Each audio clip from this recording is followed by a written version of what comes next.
I want to welcome everybody today to What Would You Do? A Workplace Violence Awareness Seminar. And I want to thank everyone again for joining us this morning with a full room, which is great. And on behalf of Starkweather and Shepley, I want to introduce myself. My name is Stefan Petrella. I'm the Director of Corporate Communication and Media for Starkweather. And to talk a little bit about who Starkweather is, if you don't know already, we're established in 1879 and is presently the largest independent agency in Rhode Island and the 61st largest agency in the United States. We're held in trust since 1935 and we ensure that the firm remains privately held in perpetuity, providing certainty to our clients and associates alike.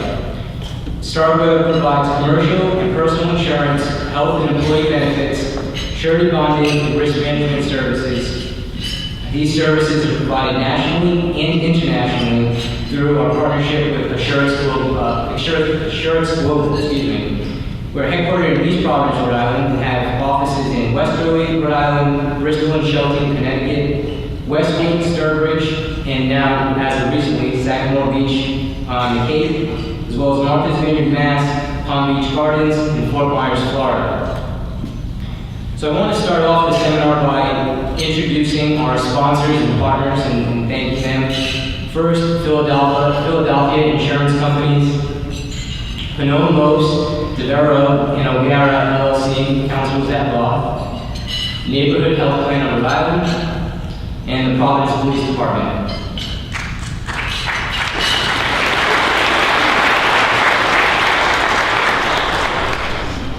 And to introduce our panel to my right and your left, first to my right is William E. O'Gara. Bill is a principal at PLDO, and Bill leads the firm's mediation practice in employment law and litigation teams. With over 25 years of experience, he has handled a wide range of cases, including employment discrimination, wage and hour claims, and sexual harassment claims. On a daily basis, Bill works with his clients on issues that arise without warning and assists clients on traditional labor law matters ranging from contract negotiations to arbitration. His successful mediation practice includes helping parties resolve disputes both at the pre-litigation stage and before trial. He is a frequent speaker on employment law issues and provides training for managers and supervisors on employment-related topics. He earned his JD from Northeastern University and his master's in industrial relations from the University of Rhode Island. He has admitted to practice in Rhode Island, Massachusetts, and federal courts in Rhode Island and Massachusetts.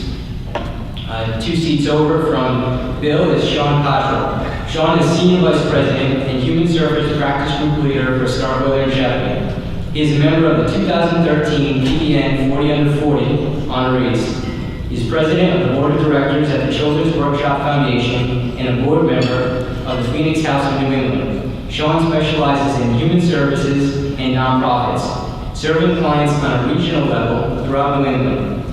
He joined the firm in 2006 and is a graduate of URI. Second to last at the end is Florence DuPerry.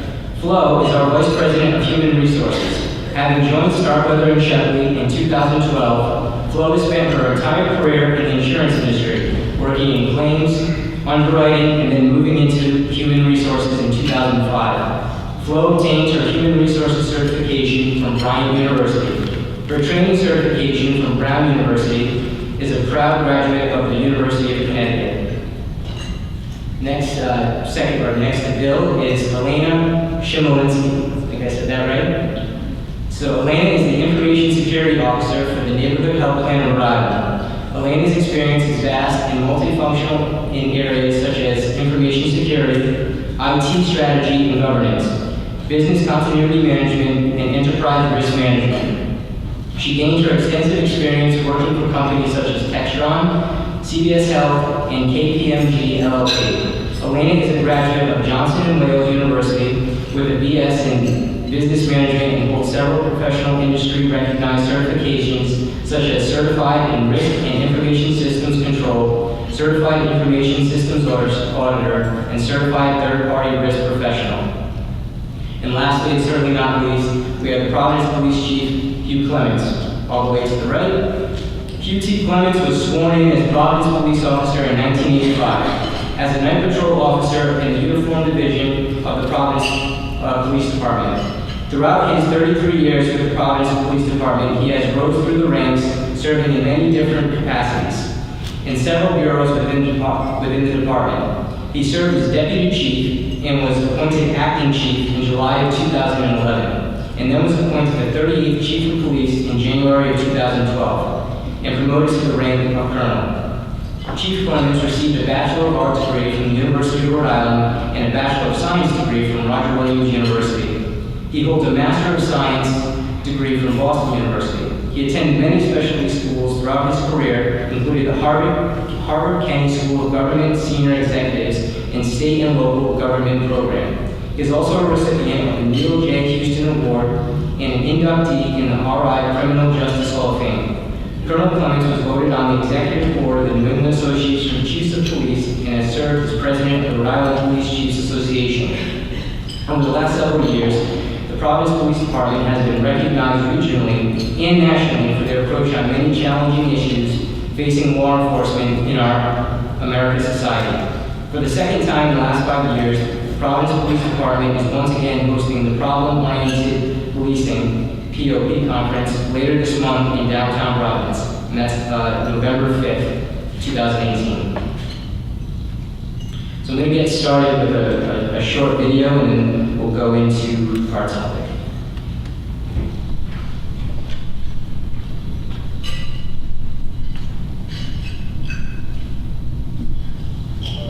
Morning that began like any other church tragedy today when an employee opened fire on a supervisor and fellow coworkers. Students, parents, teachers are asking why today, after a bloody investigation, plunged this campus into tragedy. Details are just coming in, but we're being told that a heavily armed gunman opened fire this evening at the mall food court behind me. There's no official word on any casualties yet, but one eyewitness reported seeing at least 6 people shot. Workplace violence can include verbal abuse, threatening behaviors, and physical assault.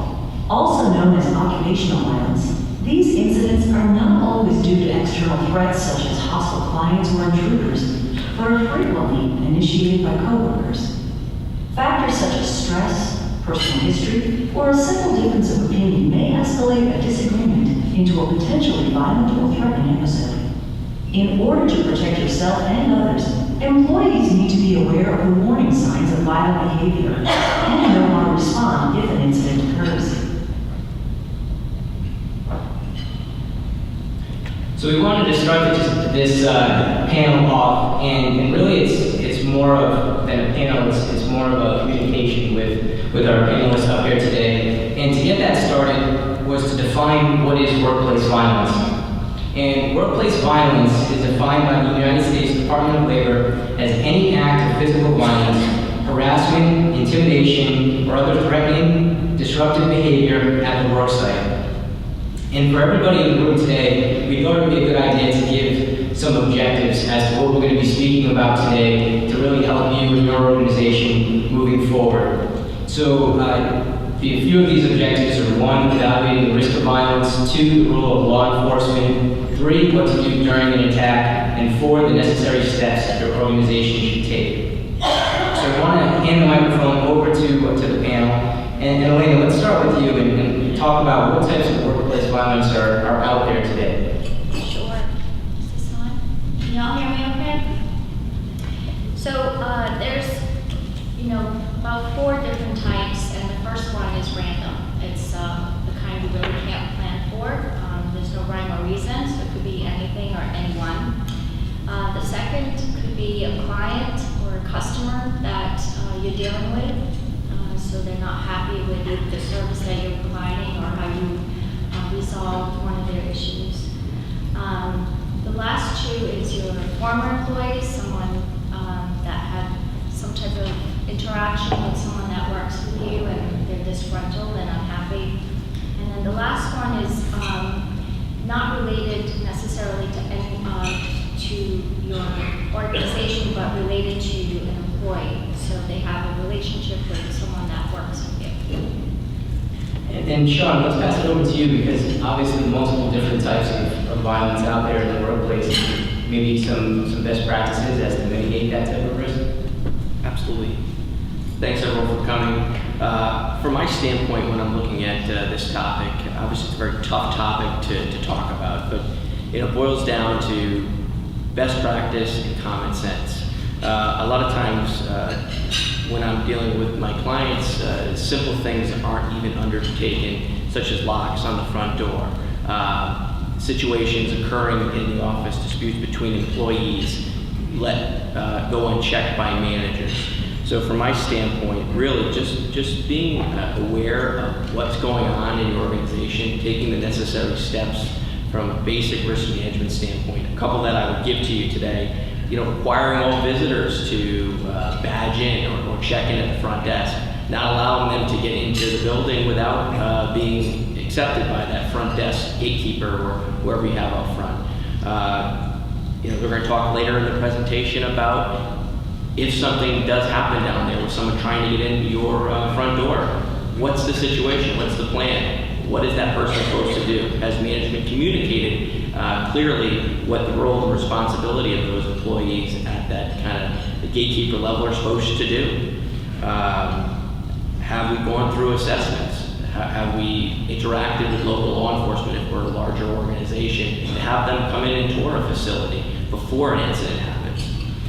So when you're thinking about risk management, it's really the common sense items that you're looking at every day. And the last thing I would leave with you is to empower your employees to come to you with good ideas, good common sense ideas to help secure your office environment. And Flo, let's pass it to you. Let's get the HR perspective as the planning and preparation, maybe some best practices there. Right. So as Sean mentioned, the HR component is actually living and breathing some of the risk management things he talked about. So from an HR perspective, I think really, as Sean mentioned, if you see something, say something. So you've got to communicate to your employees that if they're aware of something or if they see something, they've got to let management and HR know. Along those same lines, it's so important at a managerial level that HR and the managers have a great communication path. Many times, the managers are aware of a situation, but yet it doesn't reach HR. So it's really important that some of these things, that manager knows that they need to bring something forward. They might think they're doing the best thing for the employee at keeping it quiet, keeping it confidential at his level or at her level, but they've got to raise it forward to HR because it may be something you need to act upon. So preparation just can't be overstated. The time to react is prior to an incident, not during. And let's take it to maybe a real life example that the panel can speak upon. And this example that I wrote on the screen, and I'll read it for everyone if you can't read it. It says, Susie, a salesperson, tells her coworkers that she has a restraining order against her ex-boyfriend. She has in the past discussed with coworkers the fact that the boyfriend has mental health issues and was charged with domestic violence. She does not feel he will do anything, but he has in the last few days made threats to her via text and calls. She works in a public area. The coworkers do not feel safe, and the manager wants to place her on unpaid leave. What, if anything, do you do? Bill, maybe some legal. So this is based on a Rhode Island situation. This is not California, New York, Las Vegas. This is a Rhode Island fact. And the challenge that this presents is this occurs with a high degree of frequency. When I was doing a little bit of research for this, I looked at some of the Department of Labor statistics, and they're sort of stunning. 19% of workplace fatalities involving women are homicides. So you think about that. All the fatalities that occur in the context of a work environment, could be an auto accident, could be someone has a heart attack. For women, 19% of those events are homicides.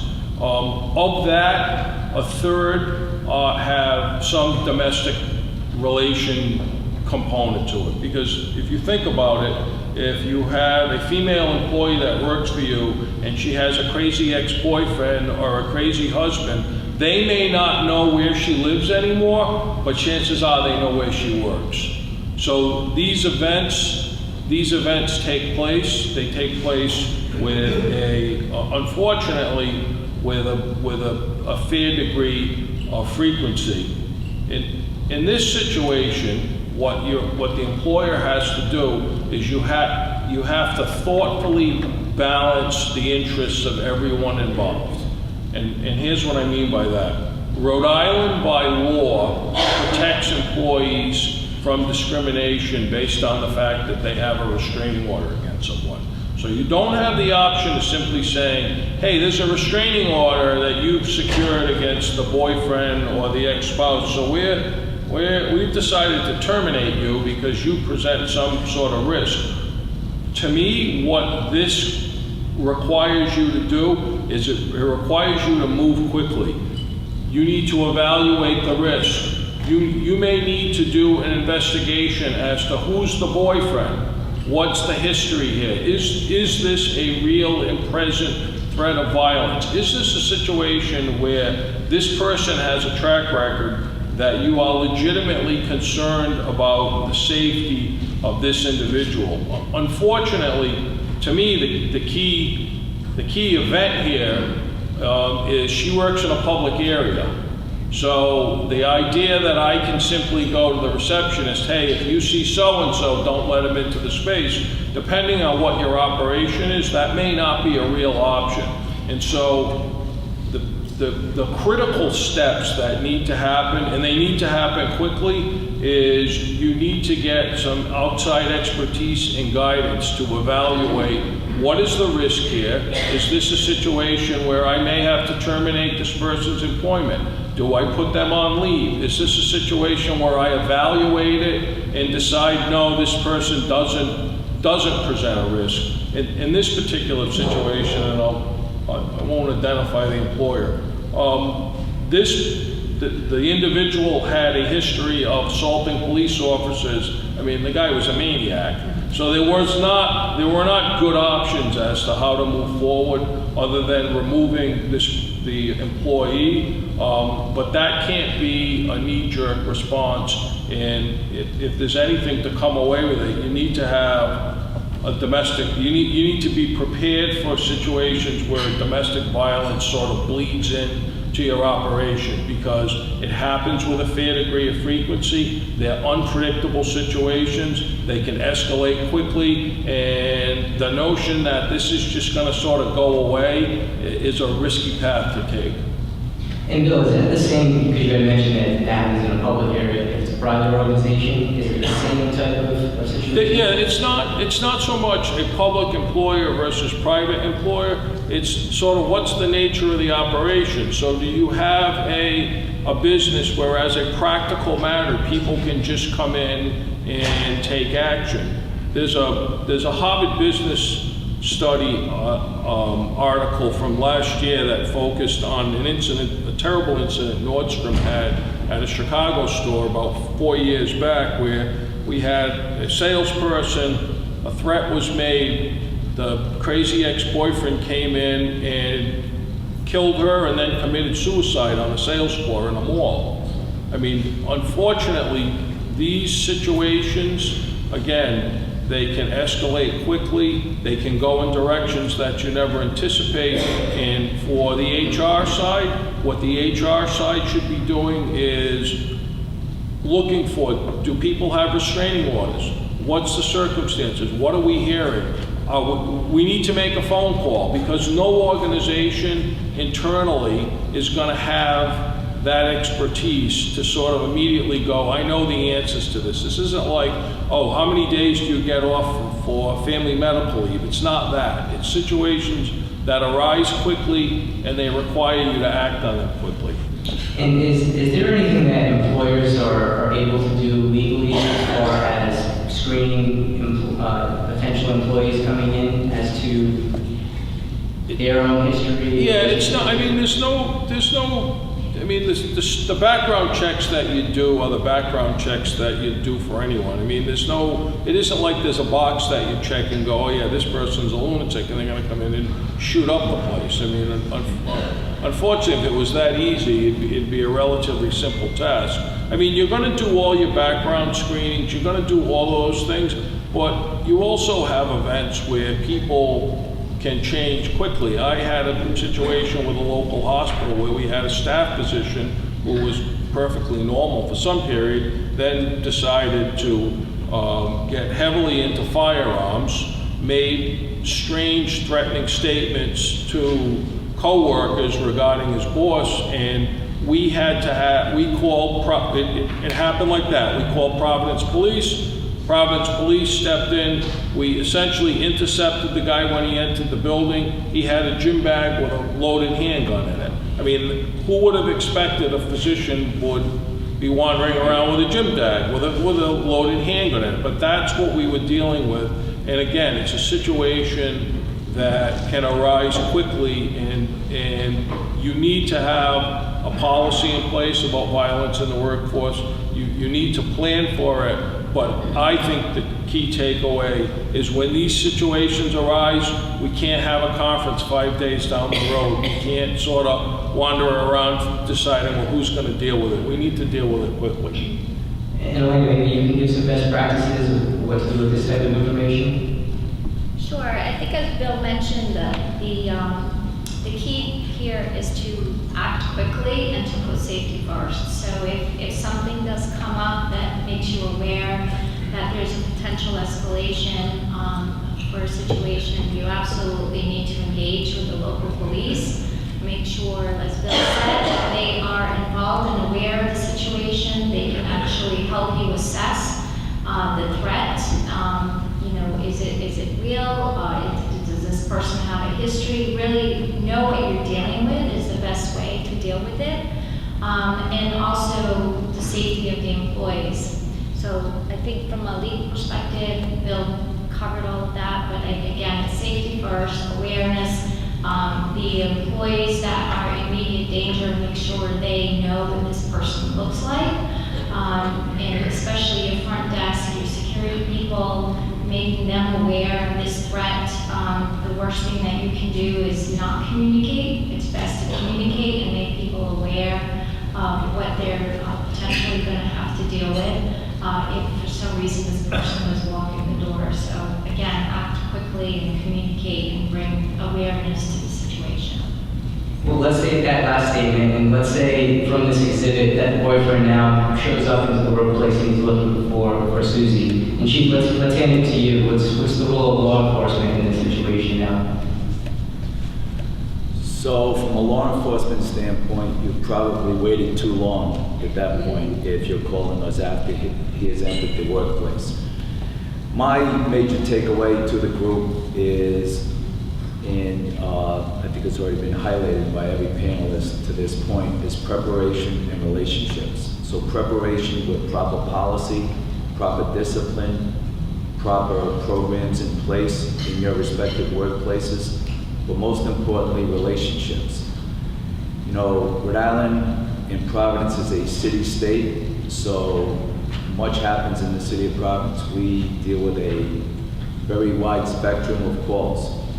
We write about 150,000 police reports a year. We respond to double that during the course of the year. Again, a wide spectrum of calls. But it's about relationships. And we have relationships with the 8 colleges and universities, the 7 hospitals. There are, you don't realize this, there's 78 schools in the city of Providence, and 8 of them are colleges and universities. Hospitals, there are 7, the Providence Place Mall, Amtrak, churches, hotels. We've done trainings and we've guided management on policy and best practices, implementation, lessons learned from what we know in law enforcement in our respective roles around the country. We've done it in all of those workplaces. It's about having a relationship with your local police department before it gets to this point. As Billy said, you know, when you're dealing with a raving lunatic, a maniac that even will contest police, this is what we're dealing with around the country. Those who are hell-bent on getting into an event where they feel they are the avenger. These people are in a mindset when they've reached that point, when they enter the workplace, they're in an avenging type mode. So a lot of the information we have There are insiders and outsiders, so Helena pointed to this. Normally with insiders in your workplace, there will be some cues, there will be some information, and they will broadcast to other employees, to other friends in the workplace, that they may resort to some level of violence. Those are the insiders, and they generally broadcast internally in your workplace. Then there are outsiders, and the outsiders generally do not, you don't even know who they are. They would generally broadcast, and that's not always the case as we saw with Las Vegas, but they would generally broadcast to someone on the outside, to a friend or a family member. So to Billy's point, information is key. The more information that we have forwarded, in my case, to the Providence Police Department, before we enter a location or an event that's about to happen or is happening, the better served will be to respond to that situation. If we know someone is willing to fight the police and may have access to firearms, maybe has talked about firearms in the past, it's important information as opposed to just responding to what may be a domestic violence type call on the 18th floor in a building in downtown Providence. So I would say relationships are the key. And information. I'm sorry, Chief, just to follow up on that, as to what would we do, we would have gotten a restraining order. If the client called me this morning and said, this is going on, I will have a restraining order before 2 o'clock today. The restraining order will be served at this guy's house. I will be in contact with police. I will say, hey, John Doe, I have a restraining order against him. What do you know about this person? Who is this person? I'm queuing this up so that law enforcement knows what I'm dealing with. I've taken appropriate steps on my side. Sometimes when you're dealing with these whack jobs, a restraining order works. Sometimes that has the desired effect. They sort of move on to something else. But that, again, that's and I can't emphasize it enough. The challenge I see with many of these cases is what you find out is this thing has been going on forever and people haven't taken timely action, and now we're dealing with a situation that's escalated, whereas if we proactively dealt with it, we may have been able to head it off in the past. If I could jump in right there, because Billy makes a great point. Most of the time, that does work. We do not generally publicize all the saves we've made in the last several years. We've made tons of saves that you won't read about in the paper because management, your workplace, gets a restraining order. The local police department is armed with the information. Most of these individuals are cowards and like cowering behind the scenes and planning or pre-planning their attack. However, if they get a restraining order or a report is made to the Providence Police Department and a visit is made to that man or woman's apartment or home and they get a knock on the door and they see 2 Providence police detectives, now they're thinking differently. So it's important to report everything and get those restraining orders. That's a great point because we've had tons of saves. And Chief, when you say that their mindset changes once there's a knock on the door from the Providence Police Department, maybe you can answer this. It's a little bit of research, and the FBI did a study, and over the last decade, there was over 200 workplace violence and active shooter incidents. Of that, over 1,000 killed and wounded.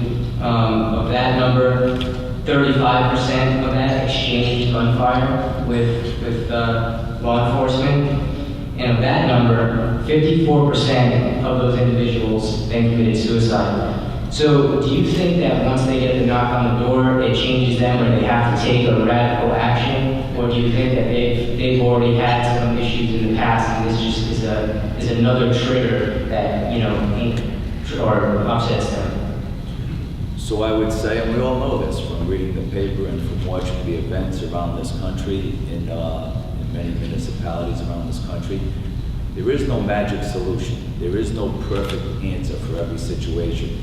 But statistically, I can tell you, when we respond and they are on notice that the police department is aware of their actions, statistically, it pushes them back a little bit. Now, if someone is hell-bent on causing violence, I've been frustrated myself with some people locally. I can tell you that we've gone to great lengths to incarcerate people or to have them committed to a mental health institution for long terms. People spew their hatred on social media to the point that is beyond me. They've talked about, there's one gentleman that I've dealt with, and he brags on social media that Rhode Island is long overdue, right after the Colorado incident. Rhode Island is long overdue for a shooting in a theater, a movie theater. And then after the school shootings, Providence is long overdue for a university or college mass shooting. And that is, we got anyone about. And that wasn't quite enough when we constitutionally went to get an arrest warrant for this individual. So, the role of the police department is also to protect constitutional and human rights. And we get frustrated when we know we have someone, when an event occurs, and it was brought to our attention that we didn't do everything that we could. So with that particular individual, I tried to have him committed for a long period of time because he was going after some pretty powerful people in the state on social media. And we ended up having him committed for a couple of weeks, and that served our purpose well until now. And that happened a few years ago. However, there is no magic solution for every situation, but generally speaking, when you put it on the radar and the attention of local law enforcement, you're better served. And I think that's interesting with social media, and we were on a panel last week speaking about domestic violence, and it was interesting to come to find out that posting on social media or certain posts, in whether it was with somebody's relationship or whatnot, is actually a form of domestic violence. Interested to hear, and I'll open it up to the panel, as to what are maybe some ways of monitoring, or if employees can or cannot monitor social media for these types of acts. So my view of that is, to the extent people report to me that you posted something, depending on the nature of the post, I may need to step up and I may need to follow up with you. I mean, that's different than, I spend my weekend sort of spying on what you're doing and looking at things that I don't have access to. But if people come forward and say, hey, Diane's posting this information, it's threatening in nature, I need to act on that, I need to do something. That to me just falls within the realm of what an employer needs to do to make sure that you're taking reasonable care to protect the people that work for you or they're served by you. Stefan, it's basically all about having that culture of communication. So as you hear everybody talking about, preparation is really key. Having that culture that if someone sees something, they're going to say something to the manager, and then the manager feels comfortable to come to HR. And HR is going to rely on the vendors and the people that they have near them, the police, the attorneys, the insurance folks. It's really kind of, it takes a village. We've got to work together as a team, involving management, involving the HR, and having the employees let you know when they're aware of something. And again, you got to start with that culture. It's got to be a two-way street, or you're going to sit in an ivory tower and could experience something that you don't want to experience. Thank you.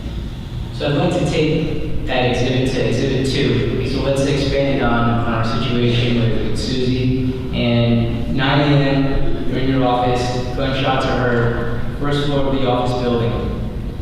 Leave it at that. And maybe we'll go back to the HR side and let's humanize this situation, because again, we're all human in the room. So it's great to have policies and procedures in place, but let's again humanize the situation. And what do you do in that type of situation? Maybe flow some best practices?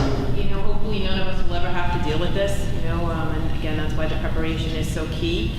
In this particular situation, when you're hearing gunshots, I think the guttural reactions kick in. You've heard it explained in many different ways, a run, hide, fight type of scenario. Run. First step, first, if you can get out, get out. If you can help others get out, do that. I think that's a primary situation. If you're unable to run, if you're unable to depart the property, hide. Find a place that you can be safe, that you can be out of the way of the harm. And worst case scenario, and hopefully you never have to deal with that, is fight. But I think, Helena and I were chatting prior, really that's the common information that's out there, that the best course that we can give you, if in fact you have gunshots. Communicate, have the ability, one of the things we have in place at Starkweather is I've got the ability to text all employees. So if I have my phone with me, perhaps I can let someone know that there is an incident going on. Call 911, leave the line open, even if you can't say anything. It's important that the police are involved as soon as feasible. And then, of course, when they arrive, turn over to them and let them take the lead. Helena? Yeah, I would just add to that. I think this type of situation also requires awareness from all employees. So the best way to respond to this is to prepare for it. So you want to make sure that you have a program in place that trains your employees on how to respond to this, and everyone is responding in the similar manner so that you can minimize, the chaos of the situation. So hearing the gunshots, absolutely, first instinct should be to get out. If you can, get to a safe place, help others on the way out. If you can, encourage people if they're hiding to get out of the building if that's possible. Another piece for preparation in that response is self-aid, right? So have your employees have some key people identified as first responders, but in that situation, you're not going to stop. You want people just to get out, but you also, if you can get out, you want to be able to help yourself and others if you can. And certainly learn some tactics if you do have to fight on what's the best way to do that to still keep safety in mind, right? So there's specific techniques that you can learn, and certainly power in numbers. If you're gathering in particular areas, and try to stay together in a group. And so if you do have to fight, do it together and not try to take this on your own. But certainly you always, again, safety first. If you can get out, wait till you're in a safe place, call police, communicate, let them know what's going on. And certainly, always, once the police are on site, there's specific guidelines that you also have to be aware of. Make sure your hands are always visible and open. Have nothing, don't hold anything in your hands, including cell phones. Make sure your hands free, and you're basically running out of the building, moving in the direction that the police are coming in, so that you know that particular pathway is clear. But again, preparation is really key here in minimizing loss and harm in these types of situations. Chief, I have a question for you real quick. Yes. What role is technology playing nowadays in that response to that scenario? Obviously, you talked about pre-planning, working with the local police department to larger employees, have them understand the way the building is set up, who's in the building, some of the maybe potential areas that are more prone to these incidents. But do they also tell you where the cameras are located or things of that nature? Is that part of the plan? In certain cases, security comes down to finances, though. There's certainly the ability to have that capability, but unfortunately, in the school systems and some of the major institutions, it comes down to finances. But again, and you've heard it time and time again, training is the key, preparation is the key. I think in all of your workplaces, you'll be well served to provide some training. And we do training from a very intense level to lesser levels, as you could imagine. But training we would do with adults at the Rhode Island Convention Center or the hospitals would look far different than trainings we would do in public schools and high school, middle school, or elementary school. I can tell you that some of the trainings we've done in the hospitals and the Rhode Island Convention Center have been so real life. And to this scenario, when adults hear the crackling of gunfire. Some have become so emotionally traumatized by the training that they leave the training, and there was one woman, they couldn't come back to work for several days. She was so emotionally traumatized that there's nothing like that sound if you're not used to it. We're used to it in law enforcement, but if you're not used to it and you've seen the video images around the country, it really drives it home. But I think we're best served with some of the most simple messages we've heard over the years from the FBI. See something, say something. That was a great message, because at that moment, at that chaotic moment, when you're being traumatized, or prior to that, when there's something going on in the workplace, that's something you're going to remember. See something, say something, and secondly, run, hide, fight. I mean, when it happens, if you remember that, do anything you can. I mean, you want to make yourself safe. Not minutes, but seconds count as far as saving lives. And even internally, on a law enforcement standpoint, training has changed. Years ago, it was containment and negotiate and wait for the pros to come. The SWAT team, I see Major Melarano here on the left. He ran the Providence Police SWAT team for many years. And the Special Response Unit of the Providence Police Department, they are so skilled and we are so confident when they're ready to show up on the scene. However, quite frankly, that's not the case. It will take a while for them to get there. They'll be there within an hour, but we have trained, and police departments in Rhode Island have trained every single police officer as a first responder what action to take when they arrive on the scene. So pre-Columbine in 1999, the training was containment, negotiate, control the perimeter, wait for the pros to come from the SWAT team, because they train every single week. The training now is everybody on the job. Now, they're certainly not trained to the same level as members of the Special Response Unit. However, the approach now from law enforcement is stop the threat immediately. Go right towards the gunfire when you enter a building and stop the threat. Because, and statistics say, police officers around the country are all embodying that same type of training. Over 30% of those situations, a police officer who responds to the threat, over 30% of the time, the police officer is getting shot. But that is the type of training and type of approach from law enforcement, because it has saved countless lives. And Chief, maybe you can speak on a little bit more. I wanted to touch briefly about yesterday was the anniversary of the Las Vegas shooting. So a situation like that, is that the same type of training that we're doing in Rhode Island, or is that something that goes to a larger scale? No, it's certainly something that we've done in Providence as far as training and as far as operational planning for major events in the city. So we had many major events in the city of Providence. Water fires last week, general water fires, 50, 60,000 people. The PVD Fest, 75,000 people. Gay Pride, the third largest one in the country.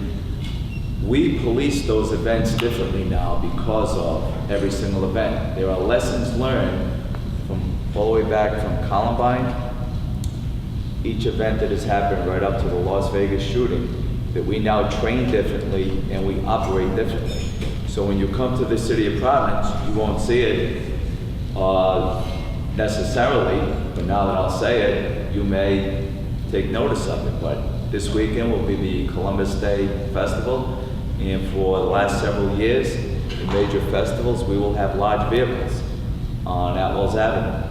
One at Dean Street, or a couple at Dean Street, and a couple at Sutton Street, to prevent a madman or a lunatic from getting enough speed up from downtown or from the west side of the city and traveling up Atwells Avenue and taking out hundreds of people, like we've seen in other parts of the world. So it's part of our mode of operation now, where when we have large groups of people that are soft targets, they're open targets that we can't really control. So we're policing differently with vehicles and blocking vehicles from being a means of an attack method. But as well, with these events, our unit is so well trained, we have snipers on top of the buildings in the highest points of the city. So if we have an event where there's going to be 60,000 people and it's in downtown Providence, there will be someone on a rooftop in the city of Providence with a good view of the highest point view of all the other buildings in the city. And that's smart policing, but to your question, that's how we're training differently and looking at things differently.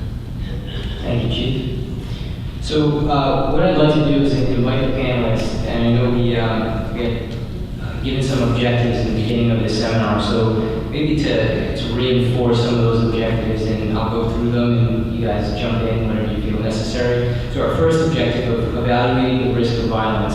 So just to reiterate, what do you think is the best practice for evaluating risk in the workplace?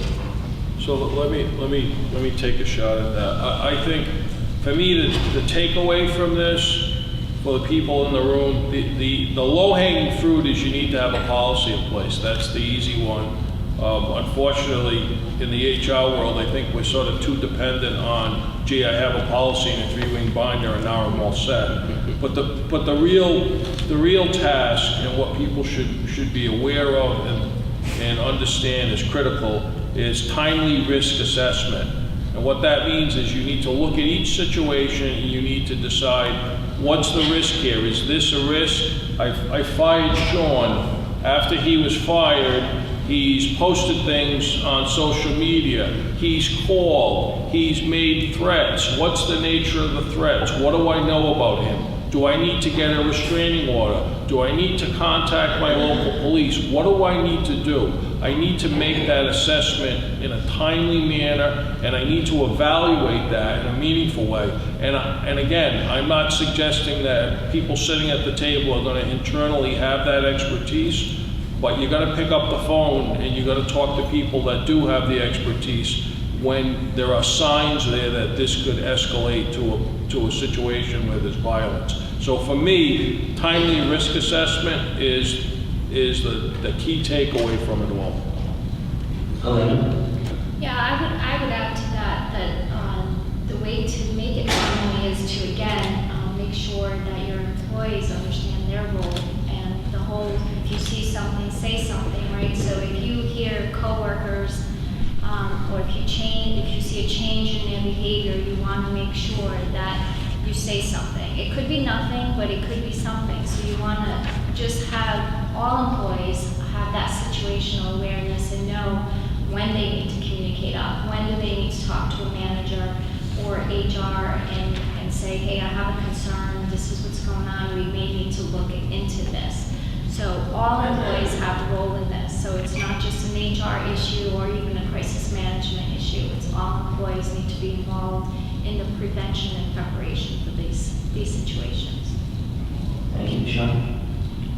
Along the same lines as we just heard, timely assessment of situations, analyzing that information, gap analysis. You need to take action. I can count many times that we've had situations where there actually becomes a claim out of these situations where the organization could be liable for these damages that take place due to these events. And 9 times out of 10, I hear, well, we heard about it, but we didn't think anything of it. We didn't do anything. We didn't follow the procedures and policies that we set up. So again, that policy is not worth anything if we don't follow it, and actually is going to hurt us in the end as an organization if we have it in place and do not follow it. So from my standpoint, the biggest takeaway is take action. Take the information that your employees are giving you or you're finding out as managers and do something with it. Because if you have it and you don't, after the fact, from a liability perspective, it's really going to impact the organization from that standpoint. But obviously, the impact of the event itself will be pretty catastrophic. So that's my takeaway. And again, just to continue to echo, so HR or a manager, if you're a small shop, you wear a lot of hats. Probably not well versed in workplace violence, and hopefully you never have to be. But recognize when you need to pick up the phone, when you need to call law enforcement, when you need to call counsel, when you need to reach out to a vendor.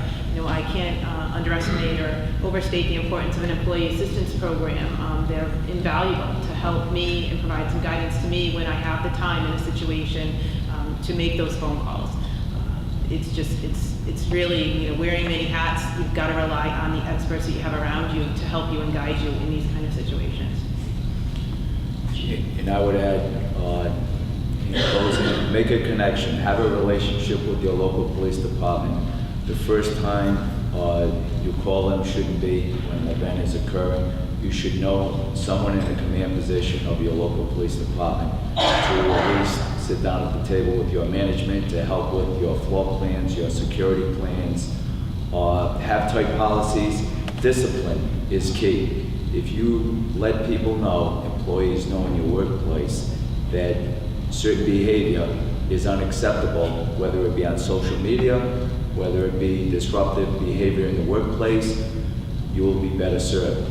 And if you do all these little things right, without question, you will save lives. And your workers will feel more confident that management is securing a better workplace. So it's policy, discipline, a connection and relationship with your local PD.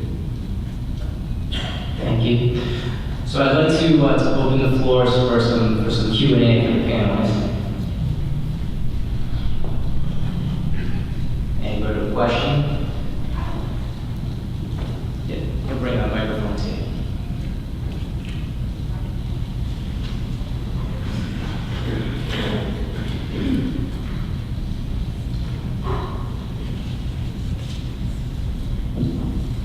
So my question is, if you have an employee come to you, husband, boyfriend, both, whatever, and they don't want anybody to know, what do you do with that? I'm afraid that something's going to happen, but I don't want the whole place to know. Let me take a shot at that. Well, it depends what they tell me. If the information, first of all, when someone comes to me and says, I don't want anyone to know, my immediate thing is, I can't make a promise to you that no one's going to know about this. That's impossible. Because you may tell me some information that after I fall off the chair, I have to act on. So, and unfortunately, sometimes with these domestic situations, people go, oh no, he's not a threat. No, he's misunderstood. He's not a threat. And then he's got a criminal record, 3 pages long. No, he's a threat. And so when people ask for, hey, I don't want anyone to know, and that's sort of, that I have to somehow guarantee them that, I can't. Having said that, you need to use good common sense as to what information you're sharing with people. And frankly, it's going to be on a need to know. And it shouldn't be something that, hey, Jane has a restraining order and everybody should know about it. But again, back to risk assessment. I am assessing what is the risk that this person poses. Is there a history of violence? Is this a situation that I have a legitimate concern? And depending on what that assessment is going to guide how much of this information I need to share. I think it's so common that you get that, at an HR level all the time. I don't want anybody to know about this situation. And basically what Bill said is spot on. We can do the best we can. We're certainly not going to post it on our company intranet. We can do the best we can, but we've got to assess the scenario and make decisions from there. And we can't guarantee confidentiality. We just can't. It may be a situation that we have to act on. It may not be. You'll know as you get farther in the process as to what you're going to release. But we just can't guarantee confidentiality. And I couldn't agree more, and it points right back to what I've been saying all along, relationships. So if you're armed with information about an employee in your workplace, it's all about safety. You're the manager in your workplace, it's all about providing a safe environment for your workforce. And if you have a relationship with someone in local law enforcement, even on the QT, you can call them. We get those calls all the time.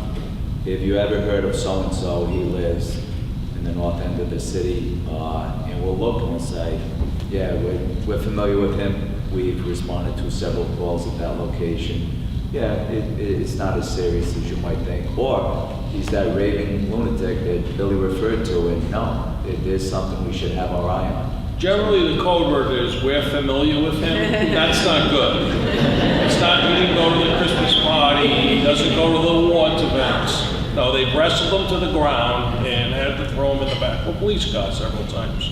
So, but then, again, that's that interaction with the police department that, you know, Providence is fortunate because it's a department that has tremendous expertise and resources, and I suspect there's other parts of the state that don't have that same, aren't fortunate enough to have those resources. But wherever you are in the state, you should be looking to law enforcement early on when there are warning signs. I actually have two questions regarding the scenario where you have an employee who has a dangerous spouse or boyfriend. And one of the solutions was to suspend that employee without pay. And my question is, does that employee have then a recourse as far as any kind of claim against the company that she's working for, because she, in essence, is being punished for having a relationship with a dangerous person? So let me take a shot at that because I've had that situation. It depends, and what I mean by that is if you have an employee that comes to you and says, "Hey, I've got a restraining order against my boyfriend, and that afternoon she's placed on unpaid leave, and that's what we did," you are going to get sued and you're going to have a problem. If you've done the risk assessment and you've done the evaluation and you essentially have arrived at a logical decision that's sort of supported by that investigation, that no, I'm not taking action against you because you have a restraining order, I'm taking an action against you because you're a target of a maniac and I don't have the ability to protect you from that person when you're here. So to me, it's the details, and have you done sort of your due diligence before you've taken that action. Okay, thank you. And then my other question is, if somebody comes to you, Chief Clements mentioned taking out a restraining order, and I was wondering, this might be a silly question, if an organization can take out a restraining order. Absolutely. No problem. Well, I guess I'm talking about maybe a third party or second party restraining order. If you have an employee who comes to you and they're really afraid of somebody coming to I'm sorry, I'm cutting off your question, but it's an easy answer. The organization goes to court. The court gives the organization a restraining order preventing this person from contacting the organization, its employees, coming onto the premises, the whole thing. And judges, here's what judges don't want. They don't want to be embarrassed. What I mean by that is when you come to them and say, "Judge, I need a restraining order because we fired Sean and he's made all of these threats to us," they will give you that immediately because they don't want something to happen and then the sort of fingers pointed at them. Well, why didn't you give the employer a restraining order? So the restraining order is relatively easy to obtain. And again, when you're confronted with these situations, you sort of use different levels of response. Sometimes a restraining order has an amazing effect on people. It backs people off. Great, thank you. There's a question in the back. Yeah, what's the difference between a restraining order and a no trespass order? Is it such a thing? I'm sorry, No trespassing order versus. So a no trespassing order in Rhode Island, if we're talking about the same thing, is sometimes me sending a letter to someone that says, "Dear John, you're directed not to come onto the premises." That's, to me, that's not an order. That is a much lesser weight then I've gotten a restraining order from a superior court judge that I can now drive over to Providence Police, Warwick Police, whatever, and go, hey, I have a restraining order against this guy, and I'm concerned about this, and help me with this situation. It serves as another tool in our belt to have that trespassing order, no trespassing order. Generally, in the downtown area, it's helpful to move people along who may have some association with larceny in a building or other type situations. But Billy's right, it doesn't take it to the serious level of a restraining order, which is much more direct and more powerful. Hi, I'm going to switch gears just a little bit to like a former employee or a disgruntled employee. We're doing some planning. We have some planning in place for if there's a fire that happens at our place of employment. We have like a safe place for our employees to go. Everybody goes to the beach to meet there.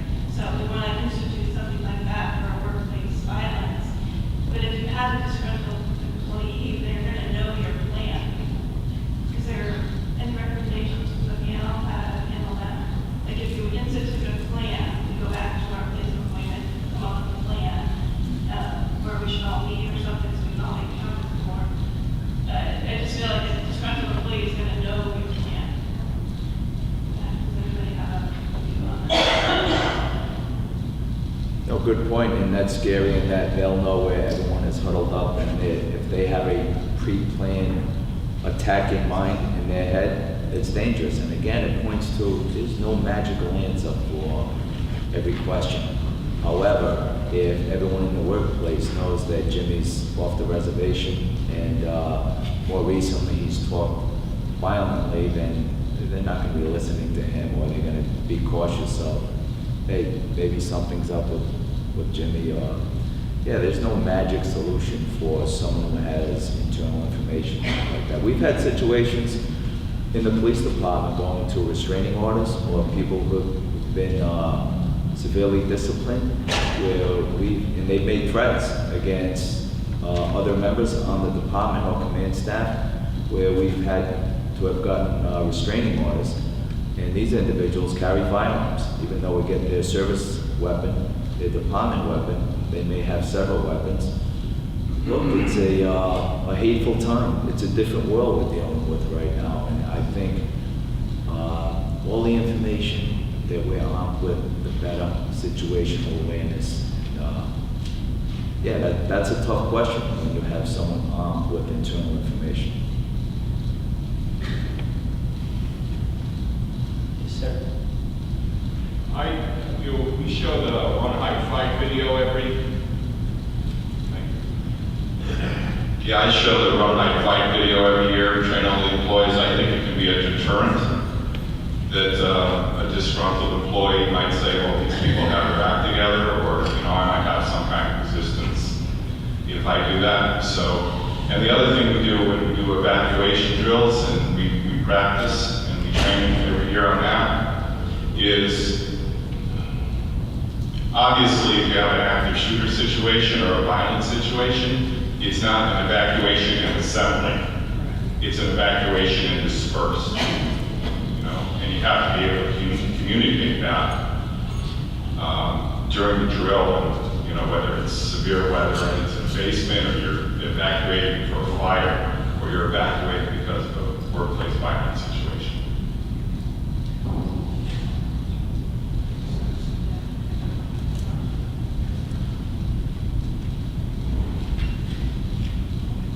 Bill, a couple minutes ago, you suggested that if someone has a restraining order against a violent ex-husband or boyfriend, that they could be suspended without pay because of the danger that might bring to the workplace. I would suggest that if people think they're going to lose their job because they've been a victim, that they're not going to come forward and tell you about it because they need to keep that job. So you're going to actually be hurting yourself more by doing that than if you arrange some other work situation for them, either work from home or move their office. I agree 100%.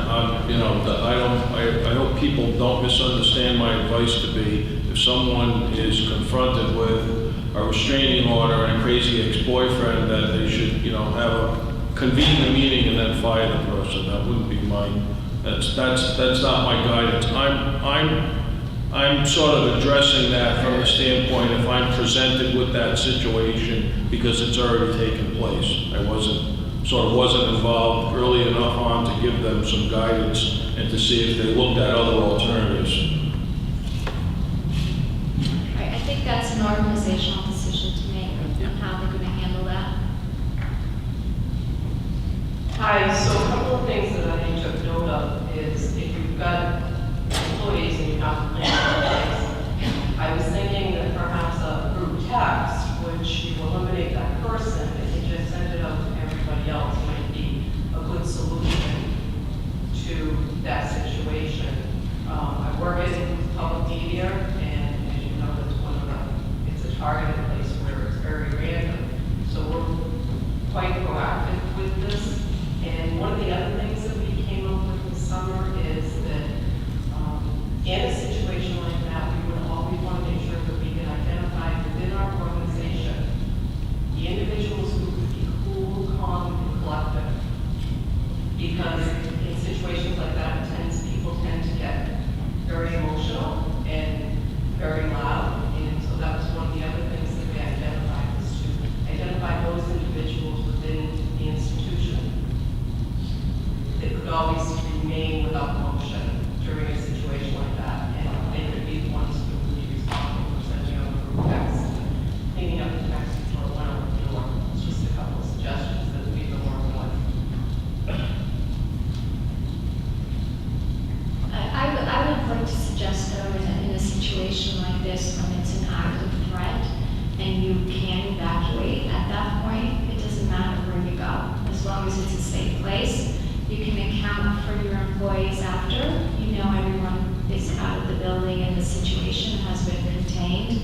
So I wouldn't worry about assembly or getting to the place that you plan for. As long as your employees are getting out, you can account for them later. I'm going back to a question the woman up front said. What if you're a company and one of your employees had said, you know, I have a restraining order against an ex of mine.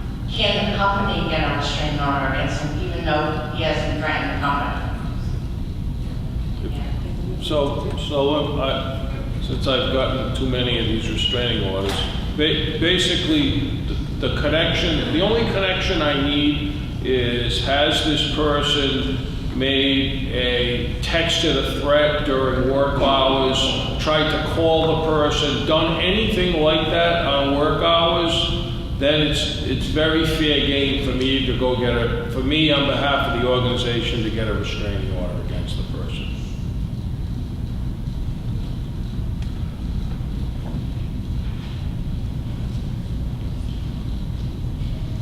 Thank you.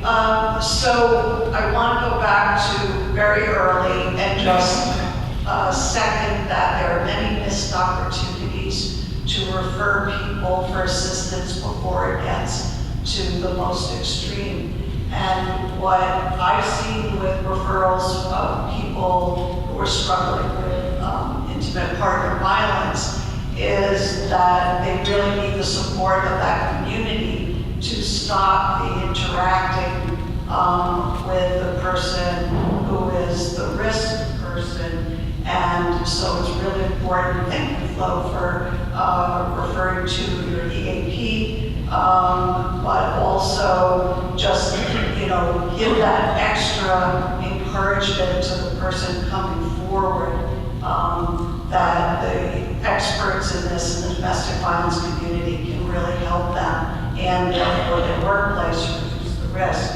I also want to just put it out there that most people who struggle with mental illness are not violent. The risk is more towards themselves, not the others. So I always need to say that the earlier we can help people access care and stick with it, the lower the risk is. But my early career in probation and assessing offenders before sentencing, there were many who had no mental illness at all. And and it's not an overlap that's 100% at all.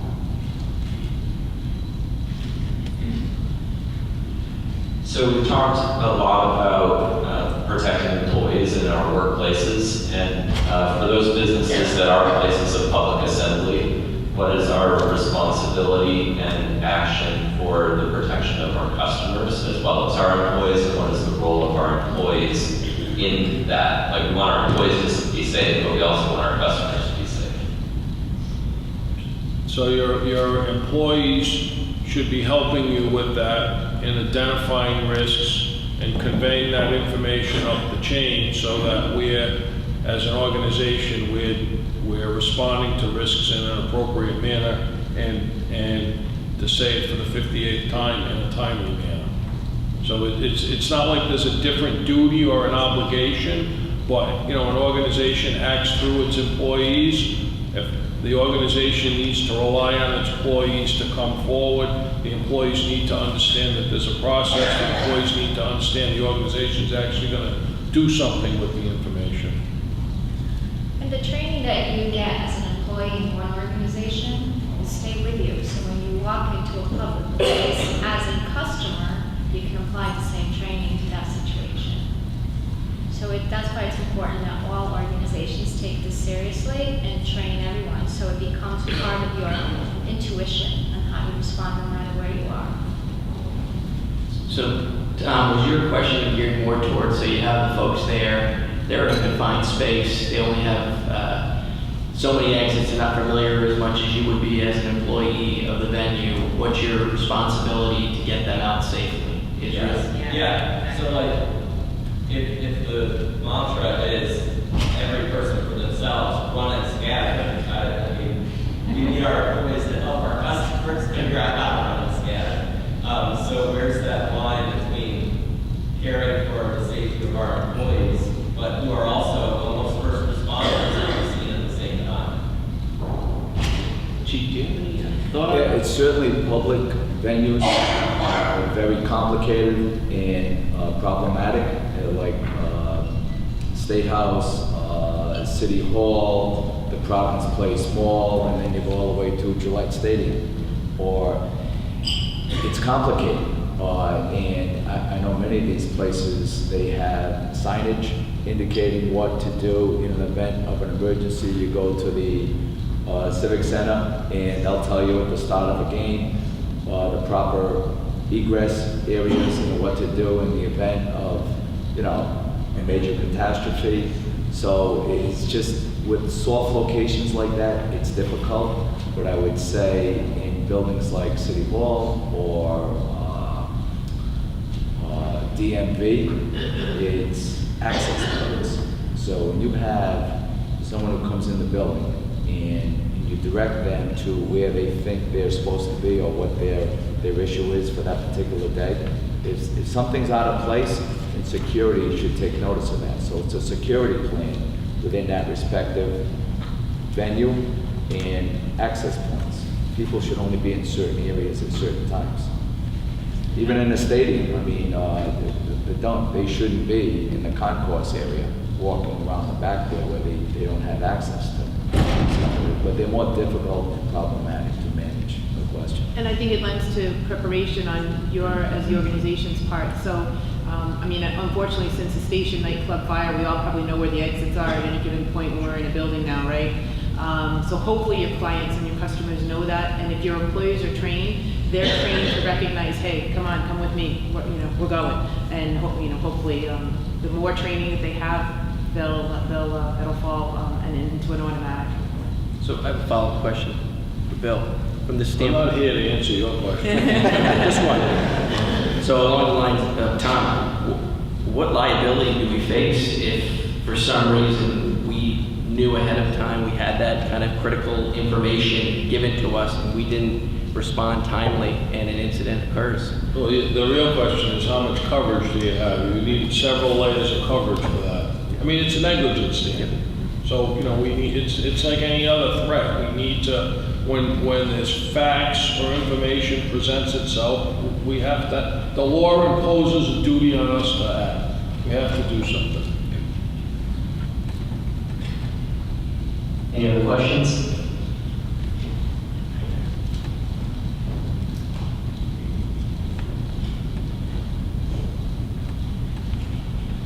Stefan and the panel, I'd just like to acknowledge and thank you for this program. I think it was very informative for everyone here. I hope you agree. And just a question by show of hands as to how many of us here in the room have an actual formal workplace violence program. Could you just, it's kind of shocking how few of us have that formality. And then I guess of those that have it, how many of you actually think that we're communicating and broadcasting it enough to be impactful to our associates, right? Probably not many. So it is, as a CEO of Starkweather, with 243 associates, it honestly is something that keeps our board up at night. And by the sheer number and volume of people here, it's truly a threat to our stakeholders, our associates, and I'm interested to see how many of us actually have those workplace violence programs in place and the actions that we take to communicate it on a regular basis. Flo, you had mentioned the employee assistance program, so we have one. By show of hands, just interested also how many employers actually have EAPs. Remarkable. I think that's a pretty good showing, and we find them to be of value and flow. So we always have the challenge of HIPAA and what we can share, what we know, and what we admit we know is an ongoing challenge. And I wonder with EAPs, if we defer, deflect, and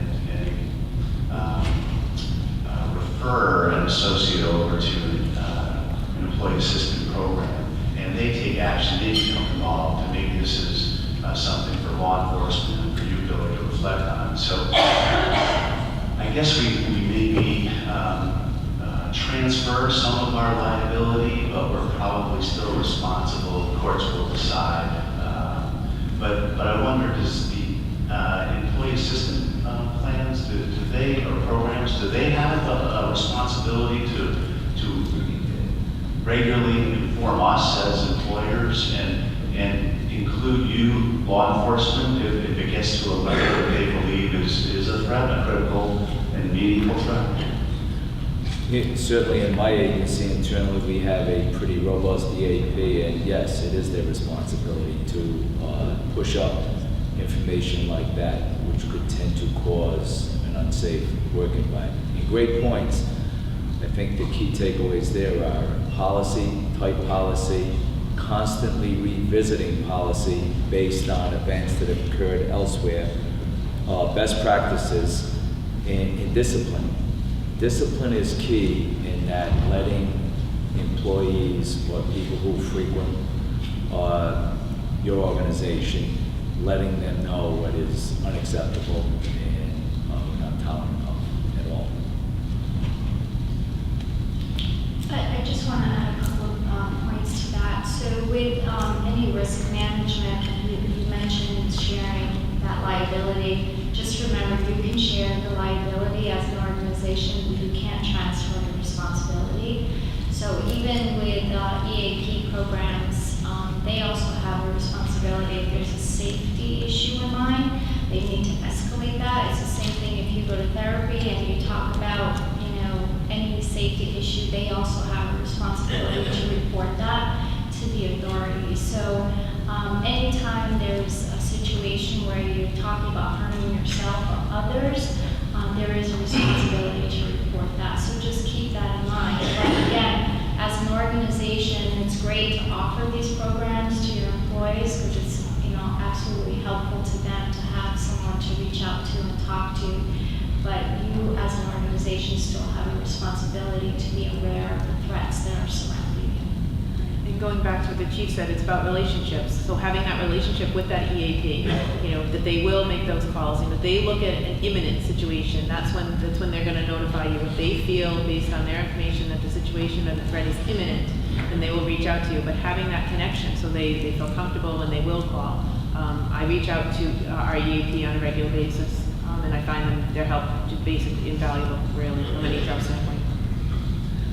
And even with HIPAA, it's not only an interpretation on my part. I've read some rulings where a medical personnel or a doctor is armed with information that someone could pose a danger and has spoken about the availability of weaponry to them. They have a responsibility. And there have been cases. Now, some would disagree with that interpretation, but I know it has been brought to our attention, and I think rightfully so, with the intent of protecting human life. Well, again, thank you all. I want to give a round of hands to our panelists.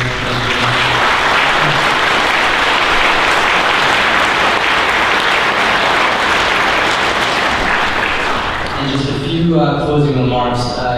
If you've noticed, there's a video camera up here, so we are recording this session, and it will be available, and the link to this session will be sent to all of you, so you can use that with employees in your organizations, if you wish. And we are taking this show on the road, if you will, early next year to Massachusetts and Connecticut. So if you're interested in that, please stay in touch and we'll let you know.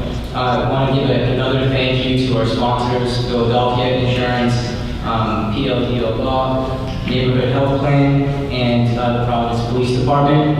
And we do have two announcements. If you came in and you dropped your business card, there was Patriots and Red Sox and a frame out there, so we're going to raffle that off if you want to bring those cards up. And another announcement too, Philadelphia Insurance was kind enough to donate to Starkweather $2,500, and our board of directors at Starkweather decided to match that for a check of $5,000. So we have this big check here, which is a $5,000 check, which we're going to turn into a grant. So if you are interested in what Starkweather would like to do is provide a grant to an organization in the state of Rhode Island to help them with their workplace violence training and assessments. And to do that, if you haven't dropped your business card in, drop your business card in, and our board will review that. Also, too, we do have a supplemental questionnaire. It's in the front where the registration table is. It's a brief 8 questions that Sean would be more than willing to go over with you to help you with any policies and procedures. And again, that will be announced coming shortly, but I did want to announce that. And again, thank you all for your time today. I'm going to pull the name for the raffle item. Hey, can I put 20 cards in there? Hold on.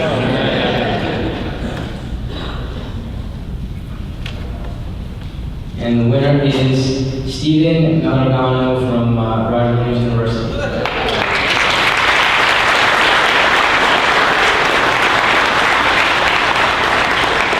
And thank you everybody, and have a nice day.